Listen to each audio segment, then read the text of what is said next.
Itumeleng Macdonald Moreo, one of the 14 members who lost their lives in the DRC in January, will be laid to rest in Mahikeng. Moreo was a member of 4 artillery regiments. Let's now cross to SABC News reporter Thabiso Moss for an update. A very good morning to you, Thabiso. Thank you so much for joining us. First of all, just tell us where exactly are you and what's happening? We are at Unibo Chapel. That's the venue where the funeral service of Itumeleng Moreo will take place this morning.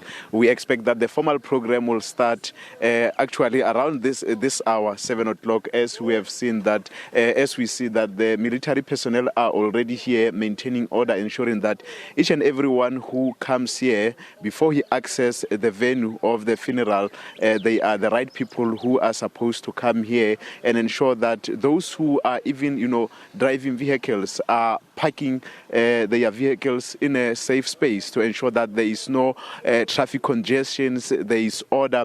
And earlier on, we have seen the arrival of the premier of this province. He arrived just around 10 to 7 this morning. You'll remember that premier visited the family earlier this week. It was on Tuesday, where he conveyed his message of condolences and met with the family, saying that the family has lost, even the nation has lost, not only the family. Take into consideration that the work that is being done by this military soldiers that have been deployed in the DRC. You'll remember that Itumeleng Moreo is one of those 14 soldiers who were killed in a fierce battle or fight with M23 rebels as well as Congolese military over 2 weeks ago, and their mortal remains were repatriated and brought here in the country over a week ago. We've seen President Cyril Ramaphosa presiding over that service where the mortal remains were handed to the families, and also the memorial service was held around that time. So, but as I'm saying that we are expecting the formal program to start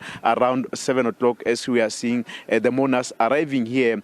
You'll remember that also Itumeleng Moreo lives behind, or he had 2 children. He has 2 children. And as you will remember that from the family, what the family told us earlier this week is that the last communication that they had with him, it was with his wife, when he told his wife and the kids that he really loves them. And we are also expecting the arrival of some of the MECs, as we have seen that one of the vehicles has just entered here. It's the vehicle of one of the MECs in the province. So we are expecting them to accompany the premier as they did when the premier visited the family earlier this week.